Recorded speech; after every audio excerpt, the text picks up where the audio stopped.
Good morning.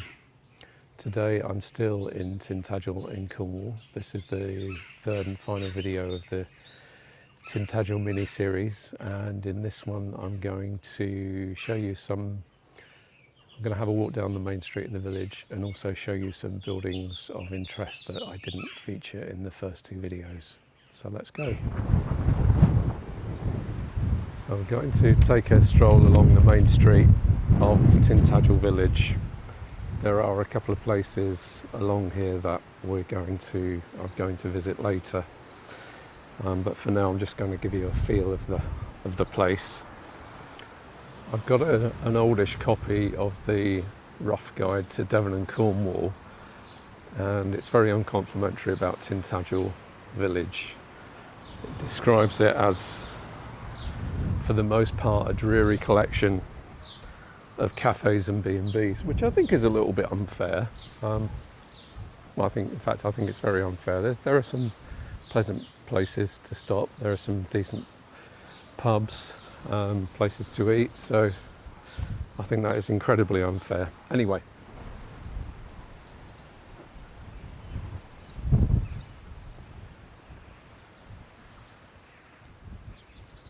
And there we have, they look like alpacas. One of them's coming over to have their 15 seconds of fame. They are funny creatures.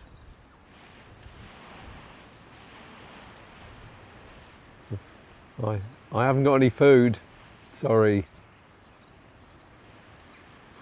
Right, let's push on. So as I said in the first of these Tintagel videos, the village was originally called Trevana.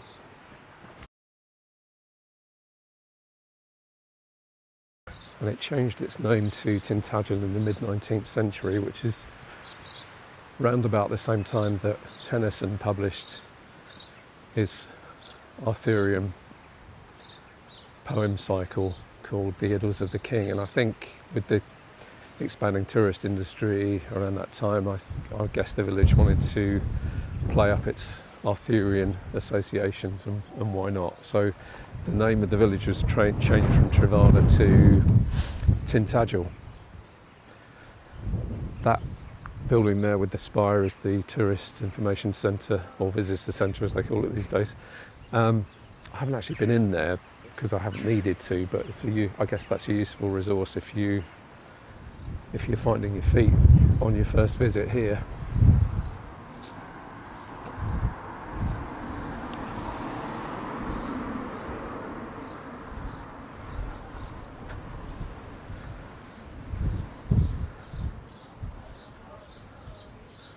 Laundrette, that's always useful for the traveller.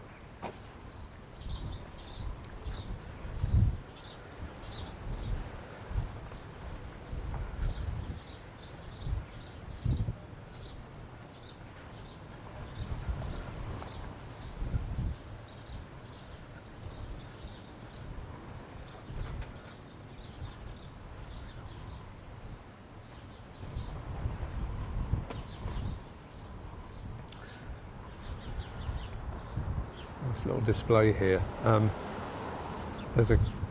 think this is part of the display of the junk shop next door. And what strikes me about these places, having been born and grown up in London, is that if you left all this gear out overnight in London, it would all be gone by the morning. So I'm just going to cross over the road and give you a better view of this.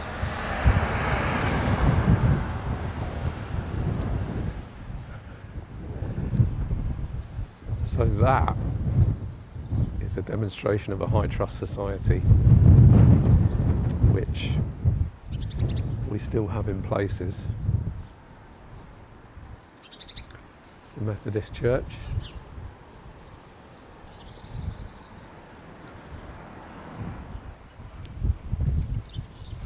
Now just coming up here on the right is a very interesting building, and this is a place we're going to visit later. It's not open yet, but this is King Arthur's Great Halls. It's an interesting bit of Arthuriana, and it's got an interesting story behind it as well. So let's cross the road and get a better look. So there we are. That was once a townhouse, which I'll say a little bit more about later when we visit. But yeah, we're going to have a look at that place when it's open. So let's carry on.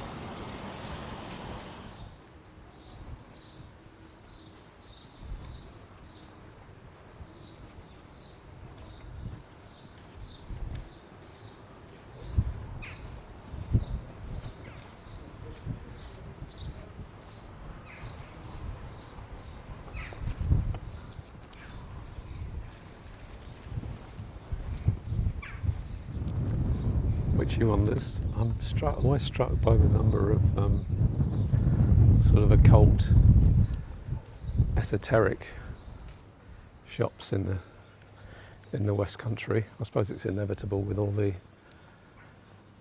associations this part of the world has. But I do wonder how they make a living. But I'm sure they do.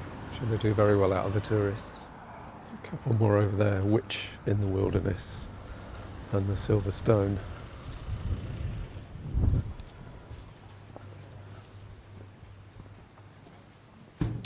Right, and this building on the left here is another one that we're going to visit when it opens later. This is called the Old Post Office, because it was a post office. It's basically medieval, but it has had lots of additions and renovations and so on in the succeeding centuries. I think the Victorians got to work on it as well, unsurprisingly. But it is rather lovely, kind of Hobbitland feel about it. So we'll take a look at that one later.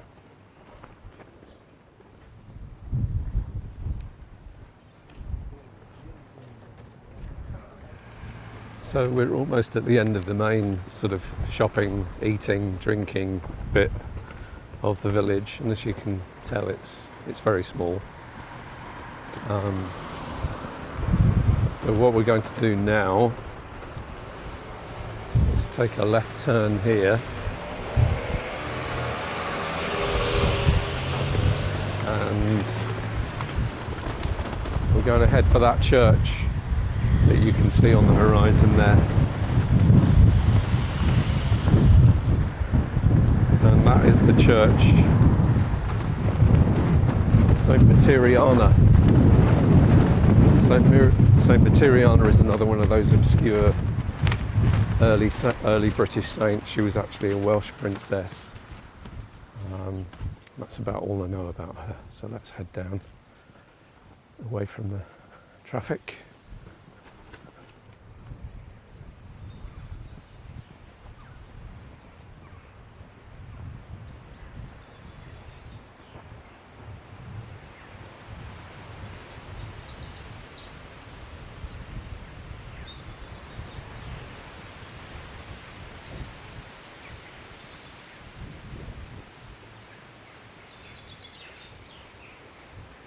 There are some fine solid houses down here. It's a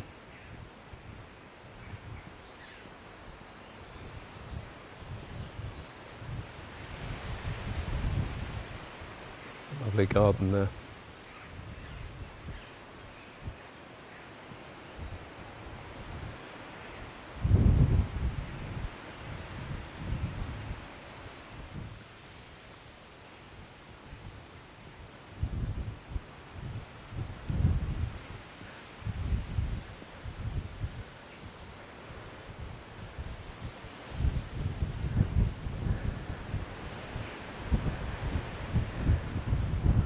Now this is always the dilemma, do I walk through a field of cows or do I try and find another route? The last time I did that I nearly got stampeded, so I'm not really keen on coming through here.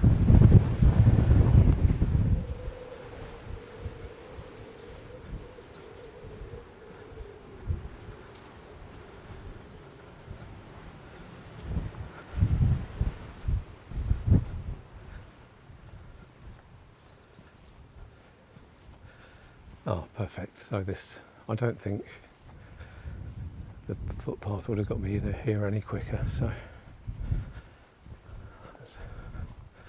think that was the right decision.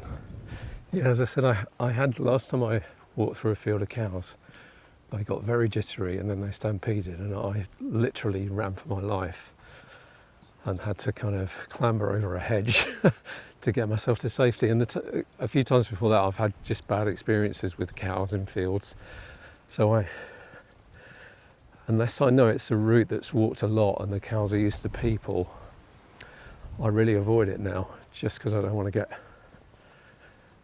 crushed to death under their hooves, because they're big beasts. So I'm just going to pause here. There's sheep in this field. Now I'd be quite happy to walk through a field full of sheep, because they don't, they run away rather than towards you.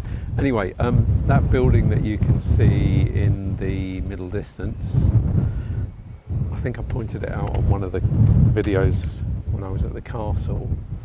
That's called the Camelot Castle Hotel, and that's also somewhere that we're going to take a closer look at later in this video.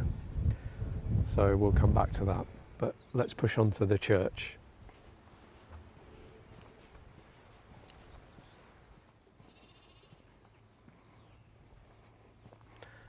That's the War Memorial. I mean, it is astonishing. It just every time you see one of these, it brings it home. This is a very small village. Look at the number of men that they lost.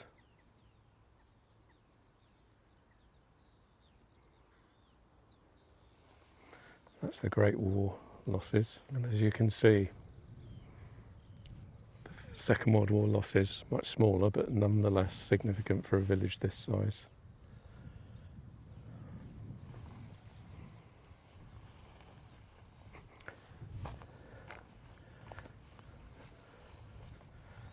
Although, just to self-correct there, that's probably for the parish as a whole rather than just the village of Tintagel, but even so. Now this looks like a death at sea.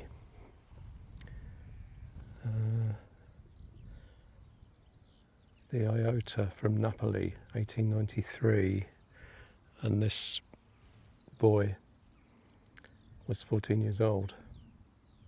I don't know the story behind that one.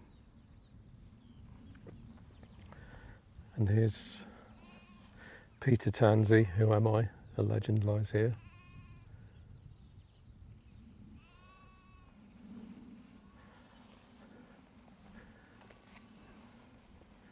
And there's a warning that we're in Adder country. I normally try and, when I'm filming these videos, I normally try and prepare by coming to the location first before I start filming, but I just haven't had time to come up here before, so this is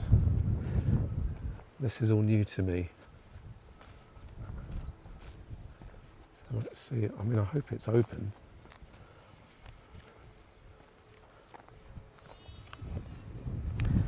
Let me just read from my notes. So I looked up the entry for this on the Buildings of England, Volume 4, Cornwall, and in there it says that this is the best small Norman church in Cornwall. I'm not sure what the definition of a small church is, but anyway.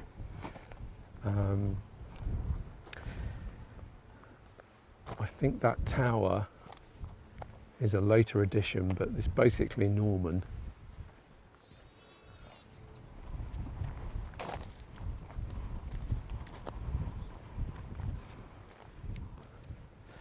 Whenever I come to a place like this for the first time, because I know very little about it and I haven't scouted it, I'm always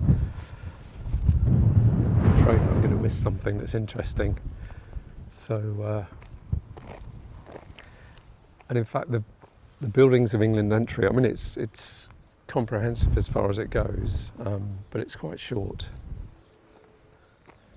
So let's take a walk around the outside of the church, and then we'll go inside. It looks like it's open. Yeah, so I think you can see that tower is a later addition. think it's 13th century, maybe 14th, whereas the church itself is, well, Pevsner, the Buildings of England doesn't actually say, it says Norman, but it doesn't say a century, so I'm guessing it's either 11th or 12th century. Yeah, of course it would be, wouldn't it? Maybe 12th. I know the font, which we're going to have a look at, is 12th century, so I guess the church was the same century.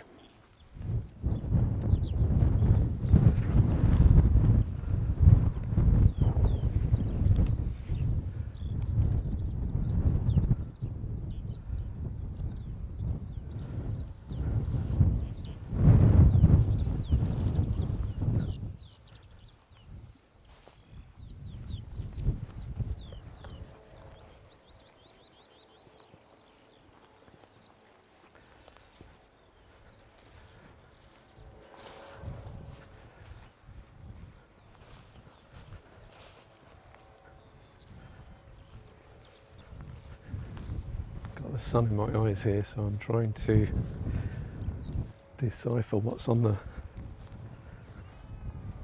viewfinder of this phone. There we go. So that's the north side of the church. Right, let's have a look inside.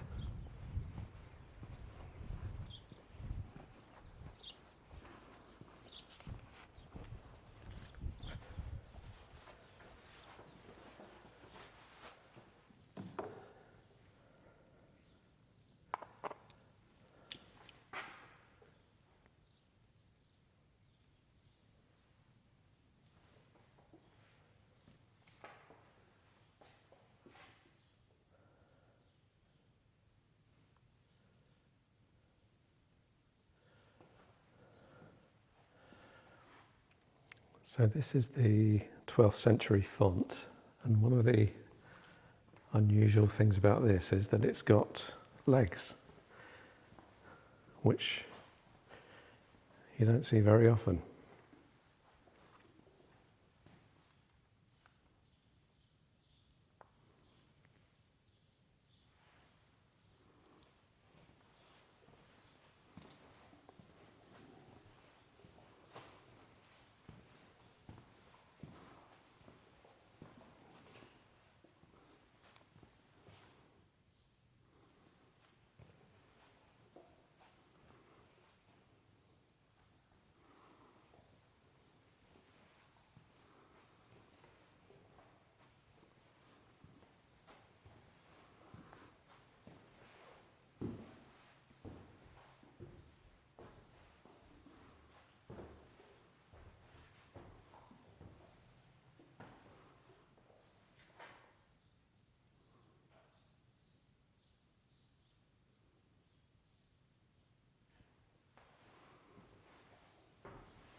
Some contrast there. I think that looks Victorian, that stained glass, whereas that must be 20th century, or maybe even 21st century.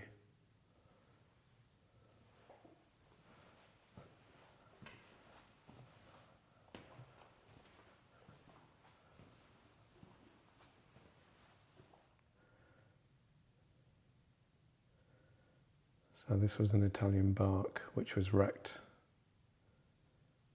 off the coast here, and the 14-year-old cabin boy whose grave we saw outside, perished.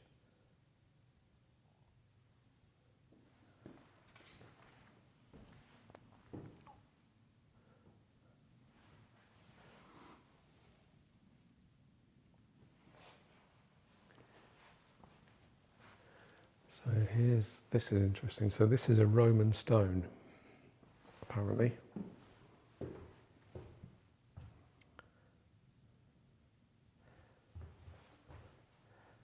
And it says, the lettering preserves the name of the Emperor Caius Flavius Valerius Licinianus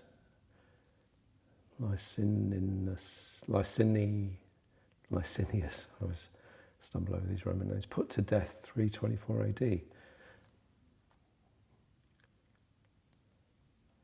Right, that's not a Roman emperor I've heard of, but I'm sure there's a story to that. And this is a memorial brass. Joanna Kelly, mother of John Kelly, the vicar of Tintagel. That's 20th century.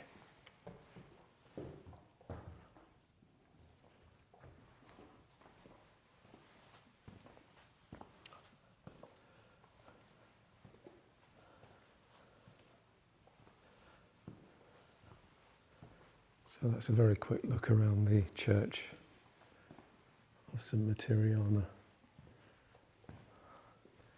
There's a St Christopher sculpture up there. So I'm going to leave the church now and head back to the village.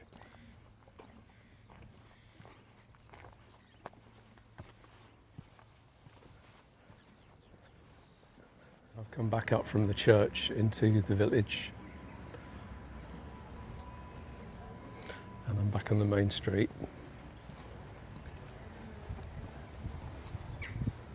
And now I'm going to walk up to the Camelot Castle Hotel. There's a Tintagel honey shop there. I'm going to walk up to the Camelot Castle Hotel and show you that. I've just looked at my notes as I'm walking and I realised there's one thing that I forgot to tell you about the church that we've just been to, which is that although that's a Norman church, there's evidence that was a Christian site going back to the 6th century, and there have been some excavations in the churchyard that confirm that, which means that the church there was contemporary, or the first church there was contemporary with the early medieval citadel that we looked at when we went to the Tintagel headland. So yeah, that's just an interesting connection. So we're just coming up to the hotel now. This was designed by a Cornish architect called Sylvanus Travail, and it was his idea to build a luxury hotel to encourage tourism. I'm just going to let this car go. Is he going to come through?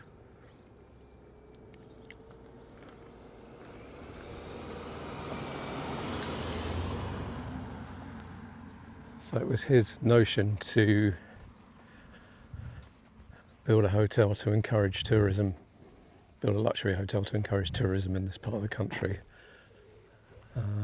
And so it's got a kind of, and it's also obviously, given the name the Camelot Castle Hotel, it kind of plays on that sort of retro medieval Arthurian vibe.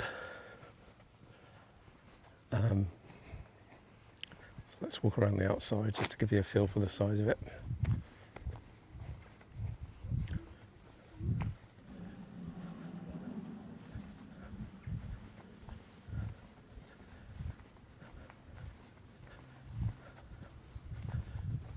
And also give you a feel for the vista.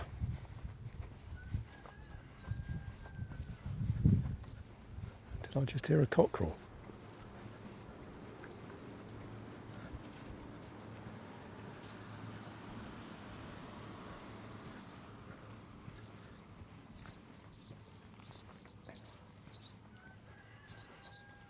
Yes, there it is again. So this is the hotel terrace.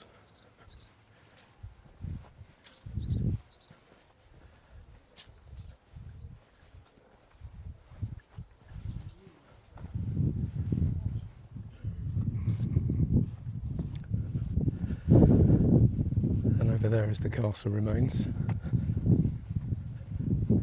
So as you can see, it's a great location for a hotel.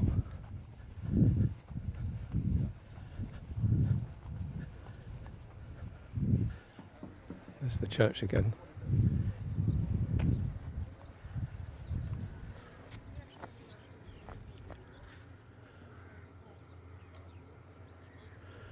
Now I would like to take you inside here because according to the Buildings of England series, the interior is a heady mixture of Arthurian drama and late 19th century luxury. But I'm not staying here. I'm staying in a much cheaper joint down the road. So I don't think it would be appropriate for me to go in there and start wandering around and filming. But maybe I'll come back here some other time and show you the inside. So that's the Camelot Castle Hotel. Or the outside of it anyway. Now I'm going to head back into the village because it's coming up to 10:30 and that means the old post office will be opening, which is one of those other buildings that I wanted to show you. So I'm back at the old post office and it's open now, so let's go inside. As I said earlier, this is basically a medieval building, but it's had additions and accretions over the centuries. I think the Victorians were pretty busy with their handiwork on this, but it's very charming, straight out of the Shire. So let's go inside. So I'm starting in the garden of the old post office. This is obviously the other side of the house from the roadside. As you can see, the house is mainly slate. I think there's a bit of granite in there as well. Now I've just found out, having spoken to one of the guides here, that it was only a post office for a very brief period in the 1870s. It was first built in about, what does it say here, between 1350 and 1400, and it was actually a domestic dwelling. So according to the guide, the floor plan suggests it was originally a small-scale hall house, perhaps home to a prosperous yeoman. So in other words, it was a kind of farmhouse.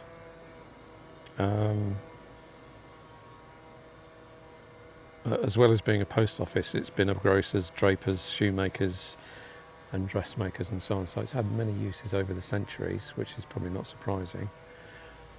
So I'll just give you a little scan of the garden. And then we'll go inside and have a look around.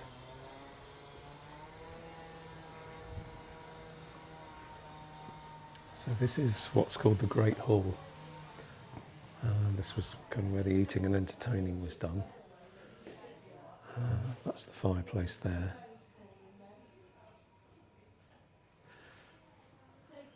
And that up there, the guide has told me, was where the unmarried women slept. So they go up there on a ladder, and then at night the ladder would be taken away. And apparently that's where the term being left on the shelf comes from. So now you know.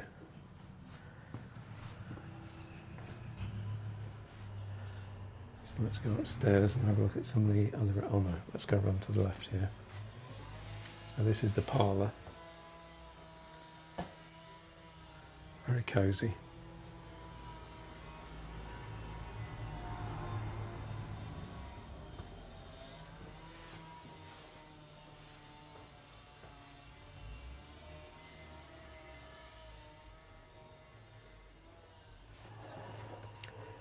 I'm not going to give a proper tour guide of this place. I just bang my head on a ledge.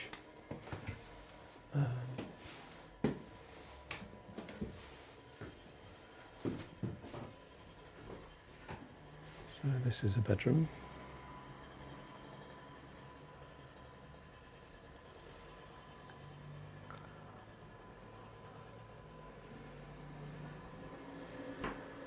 It's actually much smaller inside than it looks from the outside. So that's that sleeping platform that we saw downstairs.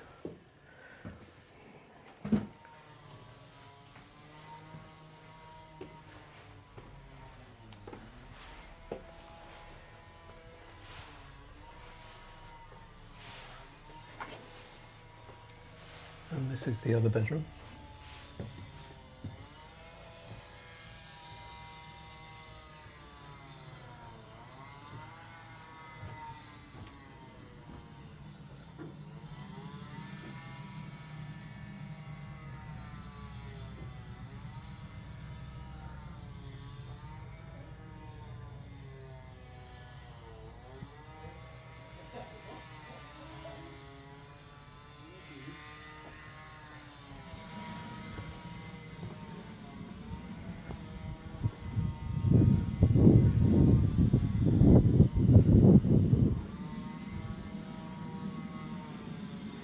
I'm going to finish this very brief tour here in the garden. I've just read on a notice board that apparently the house was, in 1895, the house was basically derelict and it was going to be pulled down.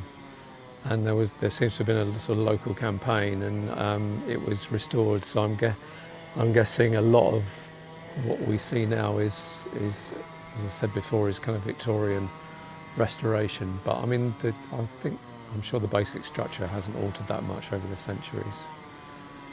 Certainly the room layouts haven't. So that was the old post office. So we've reached the final stop of our wander around Tintagel, and this is King Arthur's Great Halls. Now this house was originally called Trevena House, and it was built in the 1860s for a newspaper editor called J.D. Crook. And in the 1920s, a businessman named Frederick Glassick bought the house.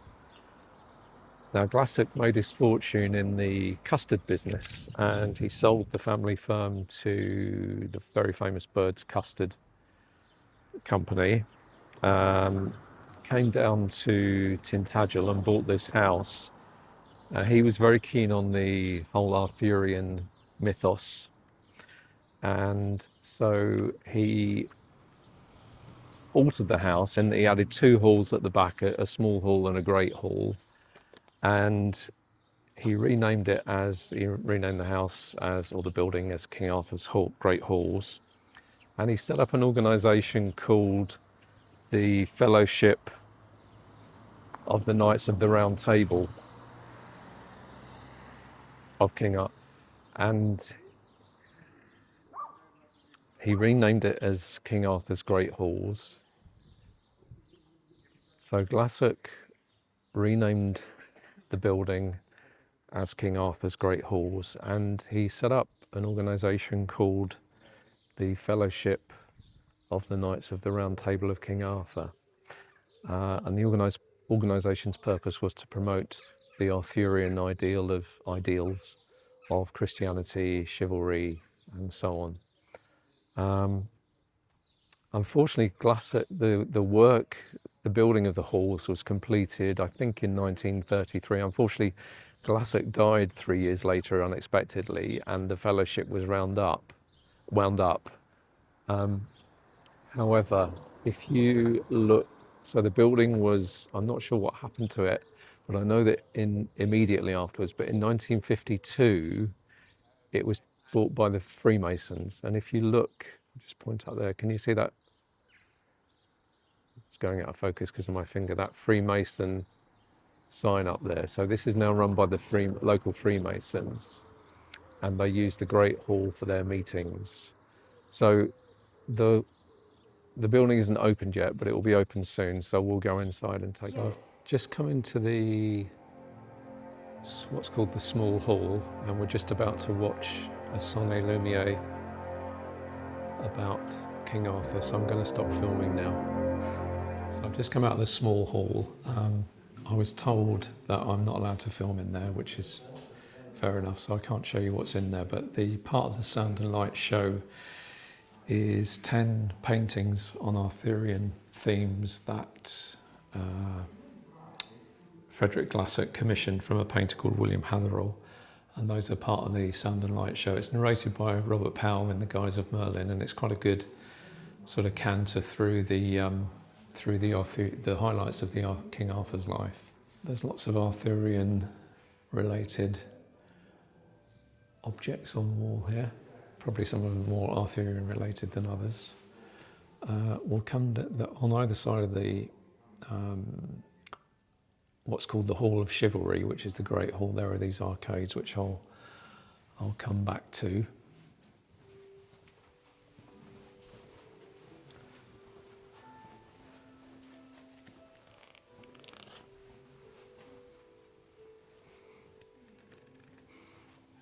So we're now in the Hall of Chivalry.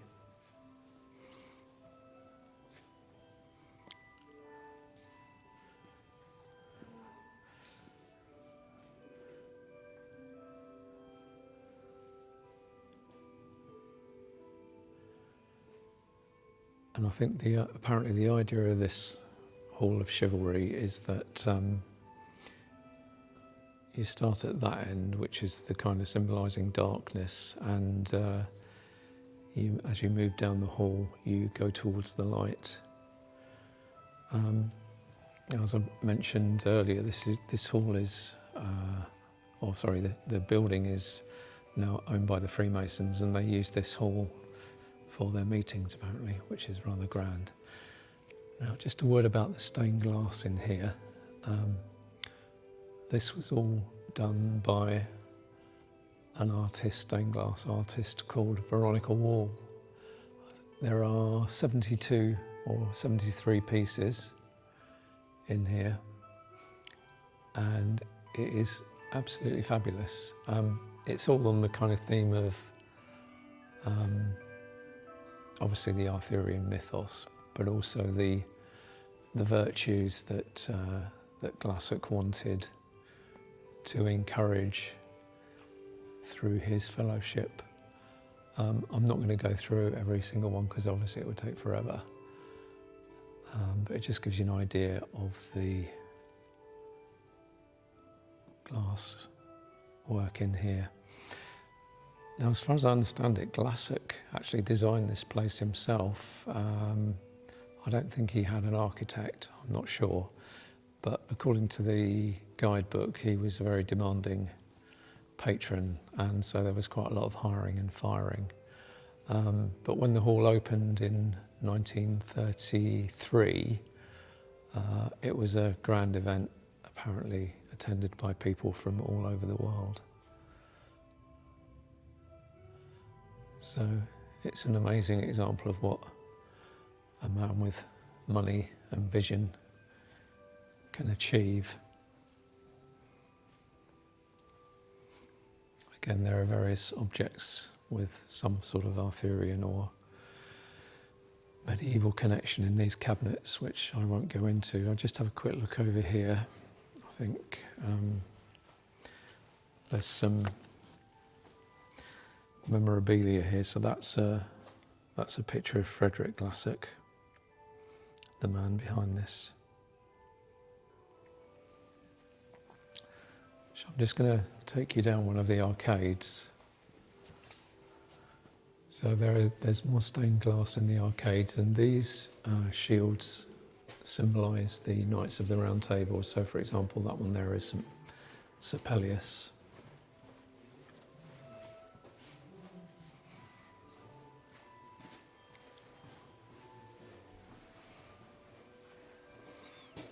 This is Sir Constantine.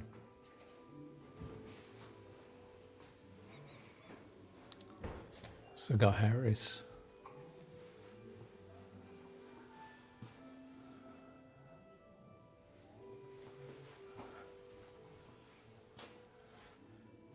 Sir Persides.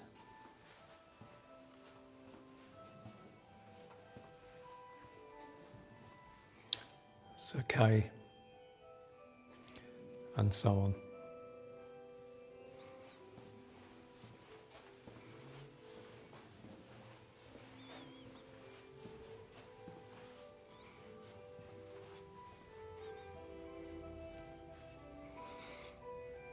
And there's the King's Throne, which I guess now is probably used by the chairman of the local Freemasons.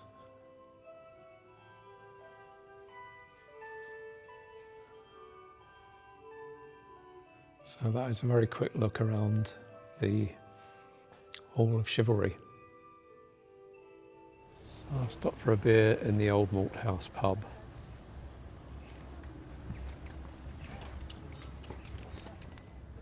So that's it from Tintagel. I hope you've enjoyed these films. I've really only scratched the surface of a lot of these places and the stories and the history, but hopefully it's given you a taste of what it's like.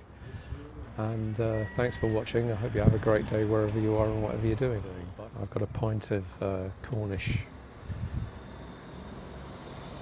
lager. It's called Korev. Cheers.